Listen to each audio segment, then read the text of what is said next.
మీకు తీరని కోరిక ఏదైనా ఉందా? ఎందుకండి ఇన్నేళ్ళకి ఇంకా తీరని కోరిక అంటే ఫలానా చేయాలి, నేను చేసి ఉంటే బాగుండేది? నాకు ఒక ట్రస్ట్ మీదేనండి. ఆ ట్రస్టే, ఇంకా అదొక్కటే లేదు. అది బాగుపడి అందరూ బాగుంటే నాకు అంతే చాలండి. అదే నా గుణం అంతే. అదే ఇంకా ఇంకోటి బాగుపడాలి. అయ్యో అయ్యో పాపం వాడు అలా విడిపోతున్నాడే, 10 రూపాయలు ఇద్దామా, ఇప్పుడు ఉన్నది నా దగ్గర ఇచ్చేస్తాను, రేపు నా దగ్గర లేకపోతే అది కూడా ఆలోచించానండి నేను. చెడు అలాంటి కూడా రామారావు గారికి అవును, ఆయన పేరుతో కూడా ట్రస్ట్ పెట్టారు, ట్రస్ట్ యాక్టివిటీ జరుగుతున్నాయి, చాలా మంచి గుణం అయింది. అవును, అంత మంచివాడు పనికిరారు కదండి అదే ప్రజలకి. ఆయన చరిత్ర సృష్టించారు కదండి, ఆయన చరిత్ర సృష్టించారు. ఎన్ని ఇబ్బందులు ఉన్నా కానీ ఆయనకంటూ ఒక పేజీని సృష్టించుకున్నారు ఆయన చరిత్రలో. ఏమైనా చేయగలరండి ఆయన. డ్యాన్స్ ఆడారు, నర్తనశాలలో డ్యాన్స్ ఆడలా. అవును, మరి ఎవరు ఆడతారంటే బృహన్నల పాత్ర వేసి ఆయన, ఈయనకి ఈయనే ఆయనకి ఆయనే, ఇద్దరు 2 రథాలండి. అదే రథం నడిచింది 2 చక్రాల మీదే. అంతే.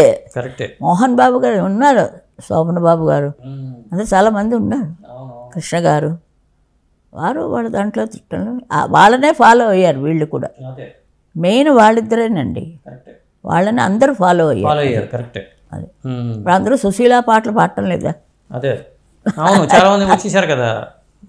అదే అది మరి ఇది నా సొంతం ఏం కాదు కదా, ఎవరో వాళ్ళు ఇచ్చిన ట్యూను నేను పలికించుకున్నాను. హీరోయిన్స్ వాళ్ళు నాకు పేరు తెచ్చారు, వాళ్ళందరికీ ధన్యవాదాలు. హీరోయిన్స్ అందరికీ ధన్యవాదాలు, ఆశీస్సులు. పాడిన పాట వాళ్ళు పాడడం పెద్ద, నాకు ఒక పెద్ద పేరండి. అదే ఇప్పుడు అహనా పిల్లట చాలండి నాకు. అమెరికా వెళ్తే అందరూ అహనా పిల్లట పాడమన్నారు. సావిత్రి గారి. అవును, ఏమిటా పాడదు అన్యాయం. అది రంగారావు గారు కూడా లిప్పు పెట్టించారు. అవును, చాలా మంచి పాట, భలే తీశారు అది. అక్కడే స్టార్ట్ అయింది నా స్టార్ట్ అక్కడే అయింది.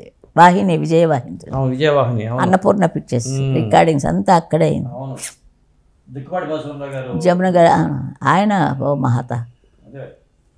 ఒకసారి పాట మర్చిపోయి వెళ్ళిపోయినా. సాయంత్రం వచ్చి మా నాయనగారికి చెప్తున్నారు, పాట కూడా తీసుకురాలేదు నీ కూతురు అంటాడు. పాట మర్చిపోయి వచ్చిందండి, చాడీ చెప్పారు. అప్పుడు మా నాన్నగారు వచ్చారు ఇక్కడికి మెడ్రాస్కి. అంటే కొంతమందికి మధుసూదన్ రావు గారు గాడ్స్ ఫాదర్ అండి ఆయన. అటు రామారావు గారు కాదు, అటు నాగేశ్వరరావు గారికి కాదు, అందరికీనండి. నాకు మాత్రం నిజంగానే మా ఇంట్లో బాగా పాడతారు, తమ్ముడు చెల్లెలు అందరూ ఉన్నారు.